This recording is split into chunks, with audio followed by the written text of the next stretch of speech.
much, Christy Konstantakopoulou, for this kind introduction. I will share my screen. All right.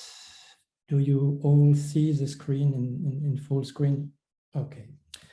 So first of all, I would like to thank the organizers for giving me the opportunity to present here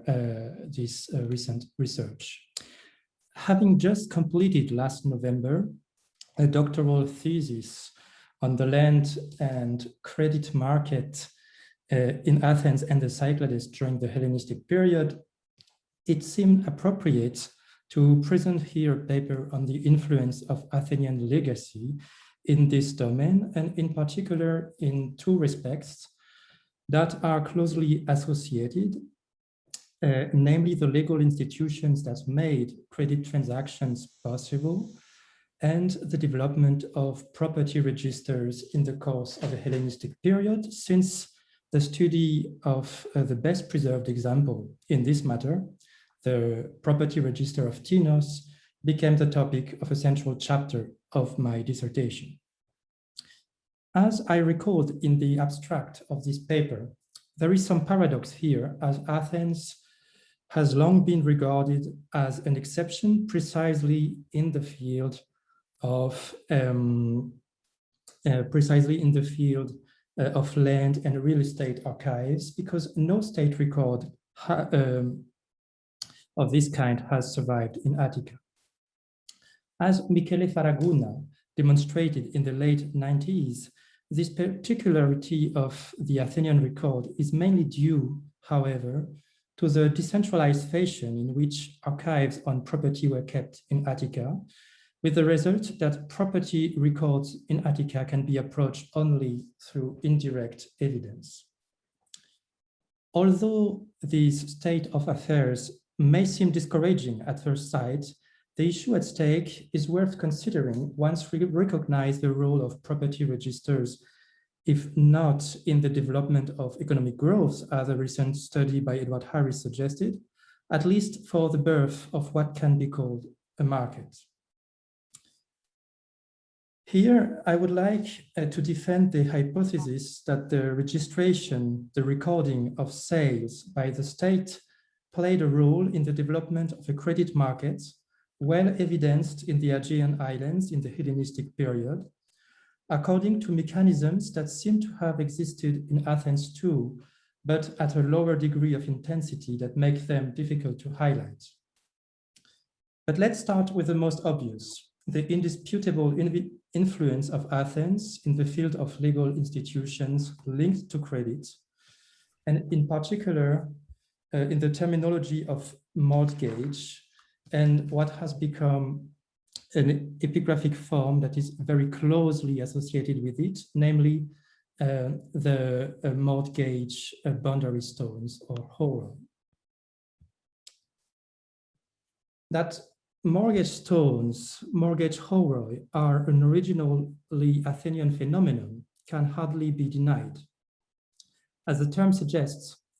horoi were originally boundary stones marking the limits of private or public property, like the horos of the agora or the horos of the sanctuary, as here, for instance, in Paros. But the term acquired a secondary meaning in classical Athens, where we find horoi recording credit transactions based on real security from the 4th down to the 2nd century BCE.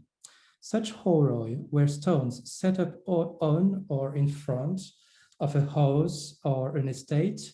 with an inscription warning that the former owner and current inhabitant of the plot had no longer full ownership over it,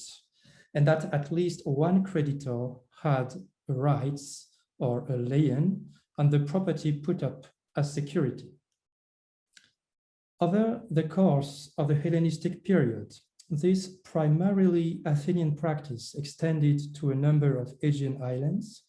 that were part of the Athenian Empire at some point, Lemnos, Naxos, Amorgos, Skyros, and as more recently recognized, the neighboring island of Paros. This mortgage horror, first gathered by Moses Finlay, who knew a little more than 200 of them in 1952, amounts now to more than 315, according to my personal estimate, with an increasing number of horror found nearly in situ in the islands and in rural parts of Attica, thanks to the development of a rescue excavation.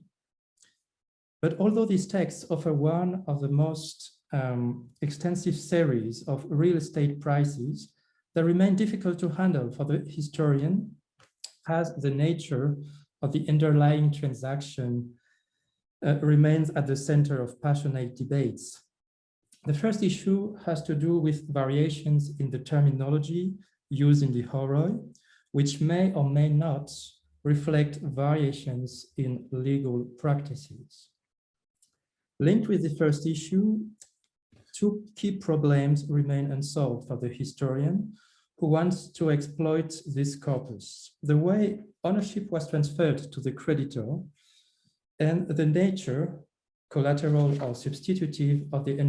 underlying security. Based on the terminology used in these texts, the horror have been traditionally divided into three groups, out of which two categories, hypotheke and apotimema, were usually conceived as collateral forms of security, because it seems that in those cases, at least, the debtor retained ownership of the security for the duration of the loan and had the possibility to raise further loans within the limit of the property estimated value. On the other hand, most of the horror used a different vocabulary, namely the vocabulary of sale. This category, which we could call praxis epilusae, is by far the most important and was often considered as a substitutive form of security, because the vocabulary of sale seems to imply that ownership was transferred immediately to the creditor, thus preventing the debtor to raise further loans on the same security. But before coming to this issue, which is closely linked with the evidence of property registers addressed in this presentation, it is necessary to investigate the relationship between such documents and the record kept by the city on property transactions. At first sight, the existence of such inscriptions might indeed point to the absence of any record keeping by the city magistrates. And indeed, why should people bother to put up these markers if there is already a record of the transaction by the state? Since the end of the 19th century, mortgage horror have been thus used as an argument to prove the absence of property records, especially in Athens. Moses Finlay has made a dogma out of this, which has had a lasting influence on research on real securities. The contradiction, however, is only apparent, and following the seminal work of Michele Faraguna in the late 90s, a consensus has developed among scholars to admit the existence of property registers in Athens. Faraguna was able to show from indirect evidence, such as lexicographers, that registration recording did exist. If there is no trace of it, it is because this record did not take place at the city level, but at the level of the demes, and that it was the work of the demarchoi, who recorded properties on perishable registers. Since then, Edward Harris has invoked additional examples, in particular certain financial documents whose wording seems to betray the underlying existence of property registers, such as the Attic stelae or the 4th century poleta inscriptions. In fact, there is no contradiction between the existence of these registers and the need to publicize transactions in the immediate vicinity of the mortgage property. First, because these registers do not record all types of mortgage transactions. And second, because these archives did not have an advertising function. In an often quoted text Theophrastus tells us that it was another mechanism that ensured the publicity of sales in Athens, such as their announcements in advance on wooden boards or leucomata. Such a method is characterized by its ephemeral nature, linked to the moment of the sale. The state did not take care of the long-term publicity, the memory or history of transactions, which is an essential element in credit transactions. Last but not least, the absence of a centralized register complicated the task of the creditors in Attica, so that the use of the mortgage markers appears to be a perfectly rational institution, which is in no way archaic, and which is not in itself contradictory to the existence of property registers kept by the state. On this point, it is outside Athens that the most enlightening examples can be found. Indeed, the boundary stones of the islands are not only an illustration of the diffusion of Athenian institutions in the field of mortgage and family law, they also constitute a magnifying mirror that sheds light on mechanisms that were less visible in Athens. Indeed, as is often the case when an institutional practice is transposed to a new environment, there is a tendency in the islands to make explicit what remains implicit in Athens. Islands' horois are generally longer and more sophisticated than their Attic counterparts. Their formula is often more developed, as we can see in Naxos, for instance, or in Amorgos, while it seems that Athenian horoi always summarize the text of one or even several contracts that underlie the transaction. However, it is in Paros that we find the most illuminating example of the interplay between archives and horoi, thanks to a freshly published Horos found in the late 90s, probably in situ, in a burial area near the ancient necropolis of Parikia. One is immediately struck by the material quality of this large white marble stele, but the most striking point is the length of the text, which can be explained by the fact that despite the heading, Horos Koriou, boundary stone for an estate, what follows is in fact written as a true deed of sale that seems to be directly copied from a contract kept by the public archives of the state. So I included an image of the text that you will also find with an apparatus in the handouts. Boundary marker for a plot of land, Agnoteos, son of Clinagoras, and the koinon of the Soteliastai, under the leadership of Agnoteos, have purchased in the year of Isegoridas, son of Diocles, the house probably and the land situated in Lower Hellas, both neighboring the property of the son of Neocleides and extending from the boundary marker set up on the road, which runs along the Leucos, on which the deed of purchase, the owning, so probably this document, is inscribed, to the road which leads from the city to the house and the towns which are situated there, and in length from this stone to the olive tree which borders the second road, and the milestone installed near the olive tree. All this was bought from Aristeas, son of Pasicles, probably after inspection, for 200 drachmas. Then follows the list of witnesses and magistrates, to which I will come again.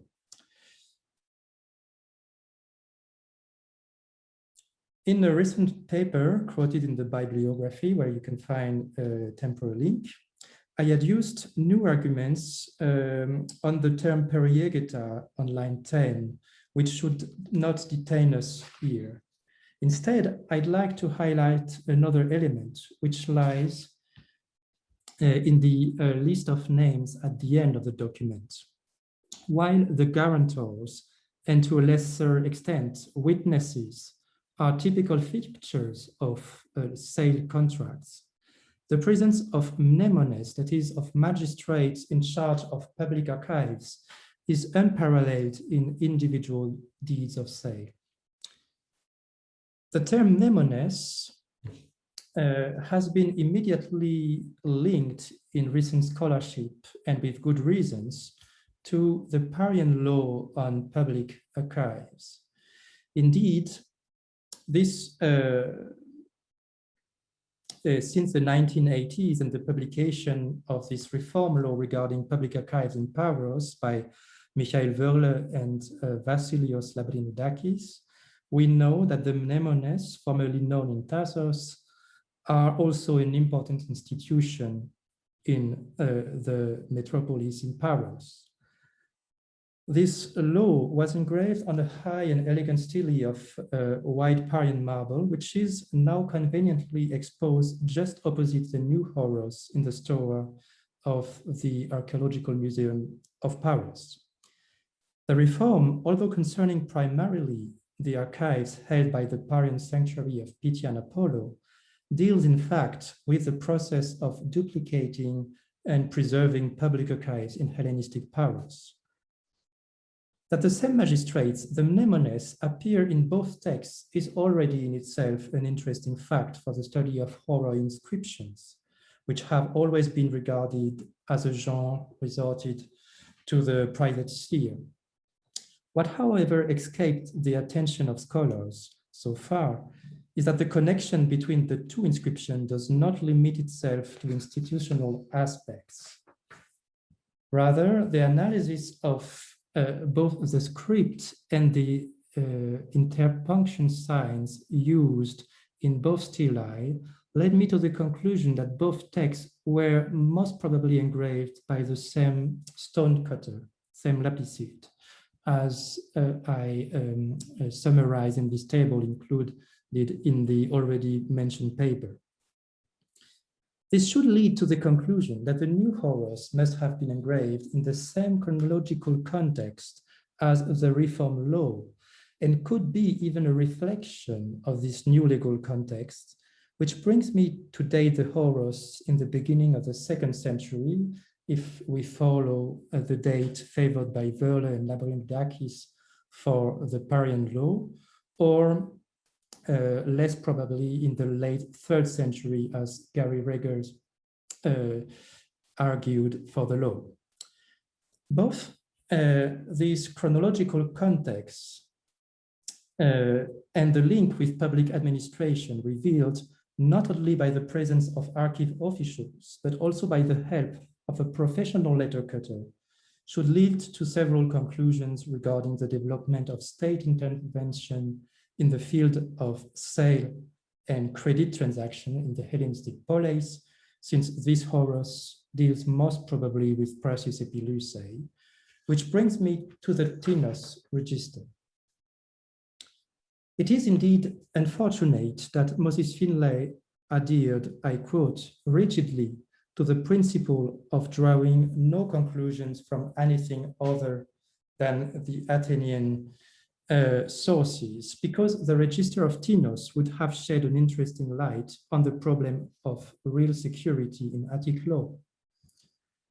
This document, which I have undertaken to re-edit as part of my doctoral thesis, is the best preserved example, currently held in the British Museum, of a series of registers from the Hellenistic period in which, year after year, all the property sales that took place under the elapsed year were recorded, as well as the dowry payments that occurred at the time of marriage. It consists of a large stele of local blue-green marble, inscribed on 123 long lines of text, which give the content of 47 contracts concluded in the same year. In order to be aware of the innovation introduced by this register, it is necessary, first of all, to make a remark on its date, which has been put excessively early in recent publication, namely in the second half of the 4th century, to the point of making it an almost contemporary testimony to the writings of Theophrastus in Athens. A close re-examination of the paleography, especially the presence of bowed and broken bar alpha, which point in general to the second half of the last third of the 3rd century, led me to favor a later date in the last decades of the 3rd century BCE, which seems to be substantiated by the many idionyms that occur jointly in the register and in some lists of paredroi from the 2nd century, with more than 30 names recurring in both documents, of which many do not occur elsewhere in Tinos. While this revision of the date has many interesting consequences for the social microstoria that can be written on the base of the register, as Roland Etienne and more recently Eftichia Stavrianopoulou have done, it makes it also an interesting test case for investigating the evolution of the credit market in the middle of the Hellenistic period, approximately at the time when the Horos from Paros was engraved. Indeed, the register is not only the testimony of a market of land transactions that transcends the usual barriers of family and neighborhood, as for instance, Harris has recently pointed out. This excessively reticular dimension of the register that gives us the picture of an incredibly complex network is linked to the importance of credit transaction in this document, which made Etienne say that the register was less a property register than a mortgage register. This point makes it an essential document for the reinterpretation of the phenomenon of praxis epilusae, that is credit transaction that takes the form of a sale. Indeed,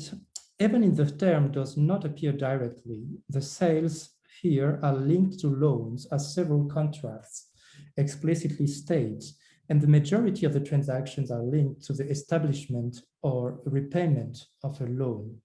as is the case, for instance, in the freshly revised contract number 18, which deals with the repayment of a loan that takes the form of a new deed of sale. As a result, the register does not only connect buyers and sellers, it also connects debtors and creditors, and most importantly, it connects creditors to other creditors, since there are several cases where an already mortgaged property is sold by the first creditor to a second creditor, and so on. What makes this possible in the register is not, as one might think from reading recent scholarship, by virtue of the collateral nature of the mortgage involved. On the contrary, it is because the mortgage takes the form of a genuine sale, praxis epilusae, recognized as such by the state, which allows the holder of the mortgage property, the creditor who buys it, to act as the real owner and to sell it to a new creditor if he wants, before the contract expires. Indeed, in examining the types of security interests in my thesis, of security mortgage in my thesis, the registry has been, in fact, a key argument for me to revitalize the hypothesis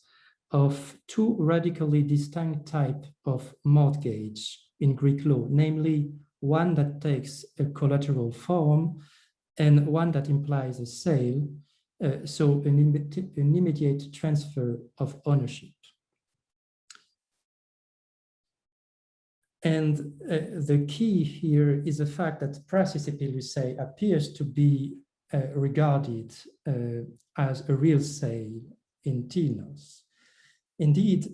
the register seems to contradict the common scholarly opinion, best exemplified by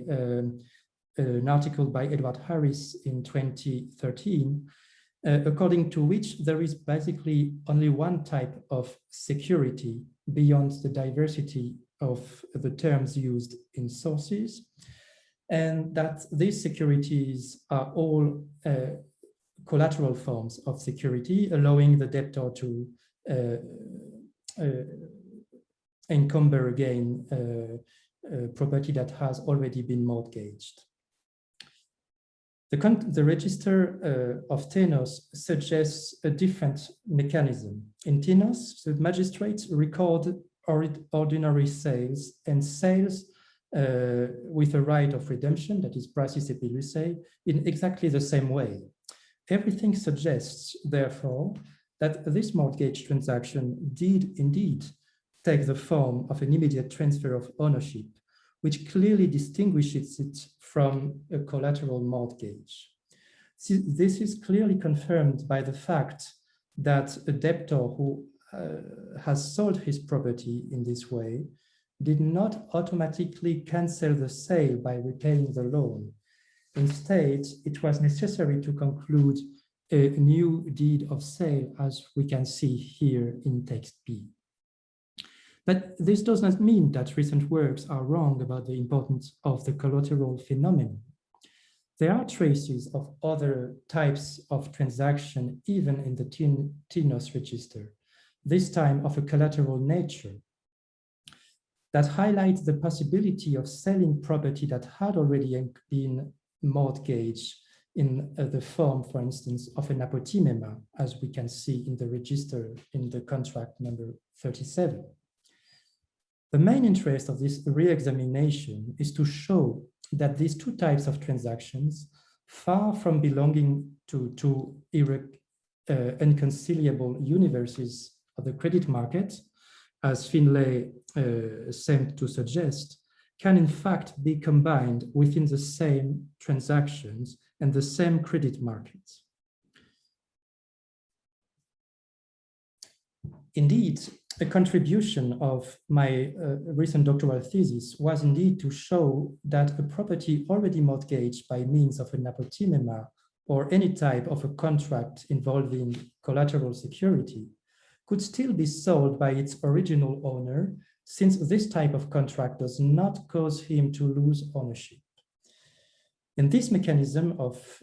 successive mortgages, what the French-speaking literature calls pluralité hypothécaire, the praxis epilusae has its own place. It can intervene as a last resort in a manner of a secondary mortgage, which allows the debtor to raise additional funds on a property already mortgaged in the past.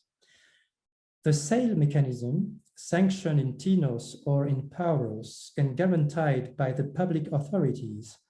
provides the second creditor with the necessary security for him to accept the transaction. And above all, as we have seen in tenos, this process allows him to recover his stake, to recover his money at any time by reselling the property to a third party. I would thus suggest that several low prices transactions in tenos are best explained by this mechanism, of which the horus of pauros seems to bring an illustration, since the very low price of 30 or even maybe 200, 300 or even 200 drachmas is exceedingly low if we take into account that the involved property is most probably a rural estate, including a house or a farm. I have been pleased to discover recently an example of this mechanism in the mid-4th century North Greek deeds of Olynthos, which seems to be both one of the earliest and one of the most illuminating examples of the combination of praxis epilusae and collateral security. I have shown in another recently published article that two transactions were obviously linked to the same house, and that the very low sale price for the property which had been a puzzle for archaeologists since David Robinson himself in the 20th century, could be explained if one understood that the sale had taken place at a later stage on a property already mortgaged for a much larger amount,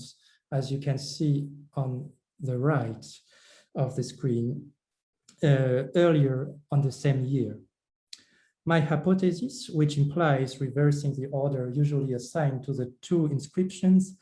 made in the same year, was confirmed by a re-examination of the calendar, for which the Register of Tinos proves to be of interest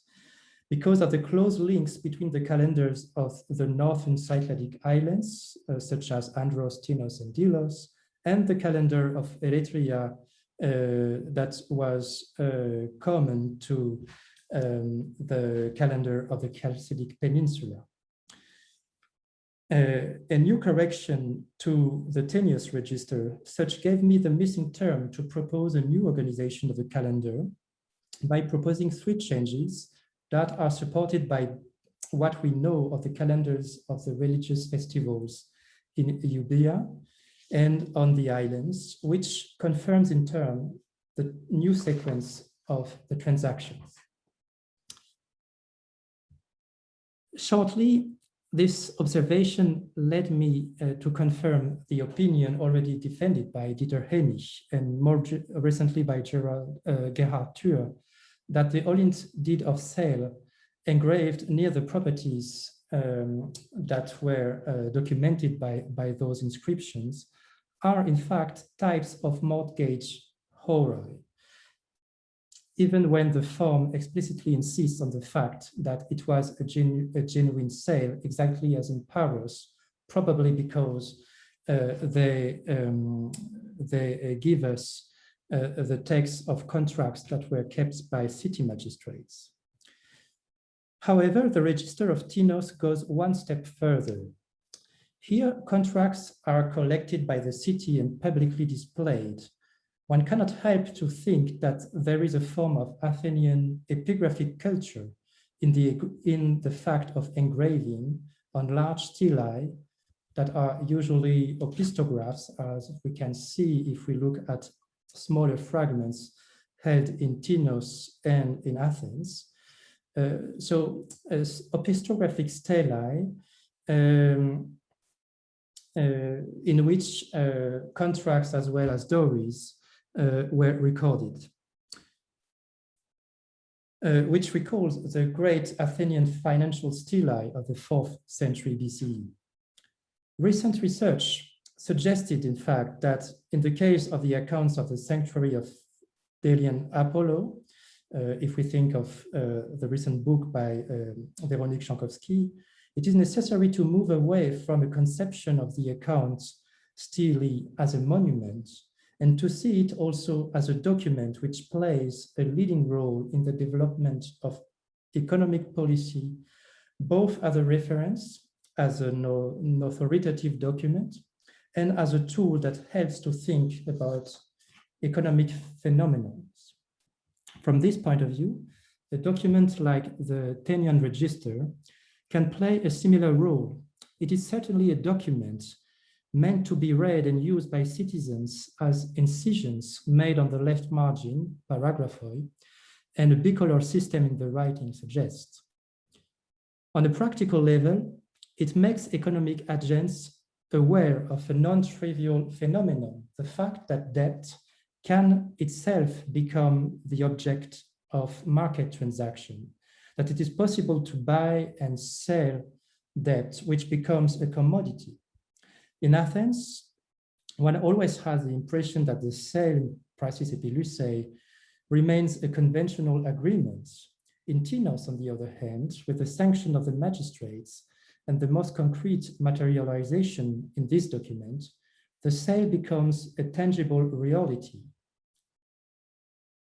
And this favors the infinite resale of mortgaged lands and houses. In this way, a process that seems exceptional in a speech by Demosthenes, if we think of the last excerpt which I included in the handout, is something very common in Tinos. The effect of public record on individual behaviors is all the more important as the documents from the islands have a more democratic character in the sense that the state is involved in matters that concerns larger portions of the civic body, as we can see if we look at the sociology of the Dowry Register of Mykonos, or a complicated dossier which I investigated in my thesis in Carthaya, in Chaos, which involves all strata of the society in a vast program of land purchase and loans. To conclude, the fact that praxis epilusae was regarded as a real say by city magistrates was not detrimental to the development of credit transactions. Quite the contrary, it helped shaping the credit markets by both giving additional security to the creditors and by making it possible for them to sell out the property before the loans was repaid. This tendency doesn't seem to be contrary to the Athenian legal frame, as has been already observed in Olynthos in the middle of the 4th century. But with the register of Tinos, it passes a new stage. If one were to estimate the extent to which the cities of the Aegean reappropriated the Athenian legacy and responded to it, one would be tempted to say that it has to do with the way in which the public accounting practices inherited from Athens were extended to new aspects of family life and the economy. In this more systematic character and this change of scale in the practices of writing,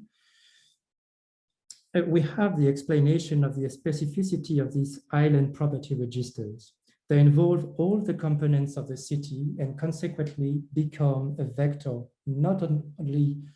for the dissemination of information, as has often been said, but also a tool capable of modifying the understanding of economic transactions and henceforth of economic behaviors. The register is one with the market and contributes to its existence. Thank you for your attention.